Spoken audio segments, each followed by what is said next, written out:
Hello everybody, it's Brandy with Crafting with Brandy, and I know it's 1 o'clock in the morning, but I'm working on about 6 different Christmas stockings, and so I wanted to show you uh, quickly the steps to make your own stocking. These particular ones are going to be cute little burlap stockings that look like this. And since I had 6 of them, I figured I'd go ahead and do the steps, and then I can just pick them up and show them to you, and it won't be like a 45-minute viewing of how to make a stocking, and you can kind of see how the pattern works. There's little tricks to it that make it go by a little bit faster. They're real easy to make, and they're a real cute idea. You can fill them.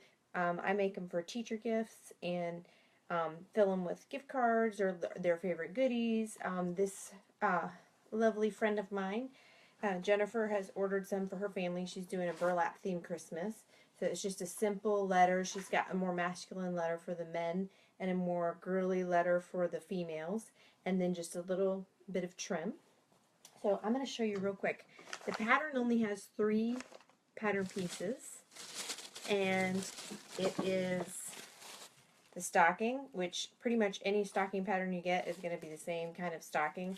This particular pattern has 3 different types of stockings. There's one with buttons, there's one with this bow, and oh, it probably has more, it has 4, and then there's one with all this rickrack.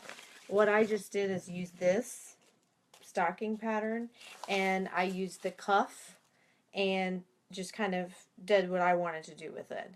So as long as you have the basic stocking, you can do the exterior and the interior lining. So the first thing you do is you cut out your exterior piece, which is what I did here. I cut a piece of burlap, and then I just sewed. This pattern has a 1/2 inch. You see this little thing? Not every pattern is going to tell you what the seam allowance is. It's usually within the first few steps of your pattern, but in this particular case, they've marked it all the way around. So it's just a 1/2 inch. So I sewed a 1/2 inch all the way around. That's all you have to do. Then once you sew it all the way around, you're going to turn it right side out, okay? And you're going to, especially if you're using burlap, try not to use your little wand that's going to poke through, because you're going to poke a hole in the burlap. I just stick my hand in there and use the smooth side of my finger all the way around the edge, and then just iron as you go, turning it so that the seam is on the outside and it's nice and flat, okay? Once you do that, you need to get your 2 other pieces. One of the pieces is pretty simple. It's just going to be, you need the hanger, the little loop at the top. It's just one single piece of fabric. Once you get that piece of fabric, what you're going to do is fold the 1/4 in on one edge, a 1/4 of an inch, and a 1/4 of an inch on the other edge, long edge, and then you're going to take those 2 sides and fold them in half and meet up these 2 folded edges. Okay, so you folded this in, folded this in, fold it in half, meet it up, and then you're going to do a stitch right here on the opening as close to the edge as you can, so that you end up with these little strips that are sewn together. Okay, so you got that. Then you need to do the cuff. That's the part you're going to decorate. You can, those patterns I showed, some of them, the cuff is by itself, some of it has a bow, they did buttons on theirs. Mine are just a simple cuff. I do them in color fabrics, Christmas fabrics, or in just this particular one, just as a solid cream colored fabric. So when you cut the piece, it is, sorry, I thought I had the pattern piece right here. I'm sure it's here somewhere. It's just a rectangle. You cut it on the fold. The pattern piece is about that size. It says cut on the fold, and it has disappeared. You cut it on the fold, okay? Then the hardest part is, if you're embroidering this, is to figure out where to embroider it. Okay, so you open it up, and you're going to embroider in the top. When you're looking down at it, it's going to be the top left corner. Top left corner. So I put some iron-on stabilizer on the back so that I could sew it. And then you can't just mark the center of this rectangle to find, because that's not going to be the center of the cuff. you have to take into consideration that it's going to be hemmed on this side. It's going to be hemmed and then folded to make a cuff. And so you have to take in the seam allowance, which is a 1/2 inch here, and a seam allowance 1/2 inch here. And then you can find where your center mark is going to be. Okay, so what I did was I folded it in half and ironed it. I folded it in half again and ironed it so that I have what I was working with. And then I measured in a 1/2 inch, measured in a 1/2 inch, and that's my dimension that I'm working with. And I found the center. Okay, so I put that onto my applique machine, which I use a board. You know, I use a board and I put it on there with sticky stabilizer, and I embroider it so it comes out looking like this. Okay, so this is now centered on this section. So when it gets folded up to be applied to your stocking, it's going to be centered, because remember, this is going to be hemmed in. See? Now it's in the center. Okay? So there's that. Once you do that, you're then going to fold this piece in half, and you're going to sew a seam right down here, a 1/2 inch seam, right down the side of this. And then, once you do that, you're going to gently fold it in half. You're going to sit here and fold it, fold it, fold it, fold it until your initial is on the outside. Okay, so it'll be folded out on the outside. And it'll look like this. You press it. It'll look like that. Okay? So now you don't have this seam anymore, so you've got this measurement. Your A is right in the middle, or your letter is right in the middle. This part is going to be attached to your stocking, so this is still a raw edge. So on the bottom folded edge is the opportunity for you to add trim. In this particular case, we did a very simple little trim here. It's like little pom-poms, but I've used stuff like these ruffles. They look like this. So you could add that type of trim if you wanted to. It would look like, you know, like a little ruffle on the bottom. I have another one over here that's almost finished. And I've got it in every color. We've got green,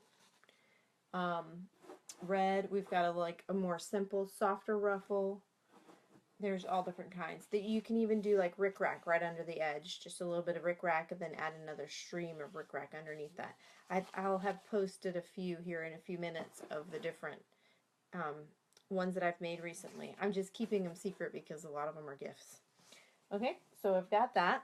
So once you've created this, you now have to attach it to the burlap stocking you sewed together and then turned inside out and ironed earlier. So you end up with this. So you're going to slide the cuff in over the top of the stocking. You want to make sure that the seam of where you sewed it is on the left side of the stocking, right? So that the foot part comes out over here. So your seam's here. And then on top of that seam, you're going to add one of those little strips that you sewed. I made this one match my fabric that I did here. Okay, so I did some gingham, and I added that little trim. So that is pinned all the way around. You want to open it up and open up the seams and match everything up all the way around and pin it in place.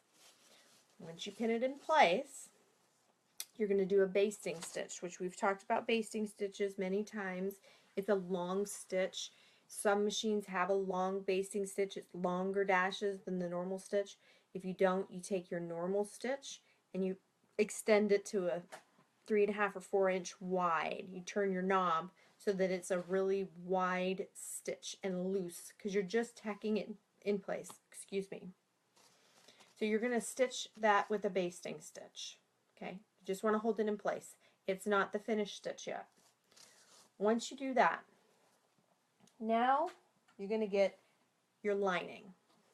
You're going to use the same pattern piece, same stocking pattern piece, and you're going to add a lining. Hi, Abigail. Sorry, I didn't see you there. You're going to cut another piece that's double, double thickness, 2 pieces, out of a lining fabric. Okay? You're going to do the same thing you did with the burlap, and you're going to sew all the way around the edge. However, on this one side, you're going to leave an opening. You're going to sew all the way around, stop, back stitch, then come up here, start again, back stitch, and go through the rest. So you have an opening right here. Okay? And that you need this opening in order to turn it inside out later. Okay? So you now have the lining. You take the lining and you slide it. You put your hand, I'm going to scooch back so you can see. You take, this piece has been basted around the top, remember? You take your stocking and you just stick it inside here. Okay? And don't freak out when you put it inside and you see that hole that you had left open is there. You see the hole? Because that's how we're going to get it out later and flip it right side in. So you make sure it's shoved in there good in all the corners. And then you pull the lining up over the top of the cuff that you basted onto your stocking. Okay? And you line up where your hook is, your loop. You line all that up, kind of open the seam, and that's your first pin. And then you work your way around so that it's all pinned together. Once you pin that, so your lining is on the outside, then your cuff, and then your burlap is on the inside. You're then going to stitch a 1/2 inch seam all the way around. And when I get to the side that has the loop, I like to go back over it 2 or 3 times because that's where all your weight's going to be. So when you do that, you end up with it sewn on. Then you're going to trim this off. It makes it easier to fold it over, especially because we're using burlap because it's very thick. You're going to trim all that excess off. I did about 1/8 of an inch close to the seam. Okay? Once you do that, you're going to reach in that hole that we had left, and you're going to grab your stocking, and you're going to pull it through gently. You don't want to pop or rip your seam. You just pull it out. You get to see this pretty stocking. This one is not the same as the others. Okay, see? This one's got the double layer rickrack on it. Alright? So you pull that out and make sure it's all the way, every bit of it is in, right side in. So now you're looking at the right side of your stocking liner and the right side of your stocking. And you're going to go over to your iron and you're going to press it nice and flat, just like this. Can you see that? So I pulled it out so it's nice and flat pressed. And that little opening that you had, you now have to go back and sew it shut. Let me see where I, see, here's my opening. Here's my little opening. Okay. I iron it all the way around, making sure that this is lined up perfectly. And then, let's see if I have one sewn shut. Not yet. So then you would just take it and do it. It wants you to do a slip stitch, you know, like to sit here and grab the 2 inside pieces is a slip stitch, is to take a needle and thread and to grab this inside folded piece and sew it to that inside folded piece and keep pulling it tight so you don't see all the stitches on the outside. But it's a liner, so I just sew that top of it right down the edge. Once you do that and you sew that, you're going to start shoving it inside. You're going to open this up and just tuck your liner in. Push, push, push, push, push. You're going to tuck your liner in. Once your liner is in, this was one of the versions when it was basted, once we sewed the basting stitch on top. You push your liner all the way in, then you end up with this. And the last step is you fold that edge over, that seam, and you try and get it so where it's lined up so that your liner seam is right on the inside of your cuff, and I push it all the way around, and then I stitch that down so that it stays inside nice and smooth. And when you do the stitching all the way around, you shove your loop up and stitch through there so that your loop stands up. Okay? And you now have a stocking. There you go. That's how you do it. So I'll probably go back and watch this video and see if that made any sense, or if I was just rambling, and then I'll delete it if I was just rambling.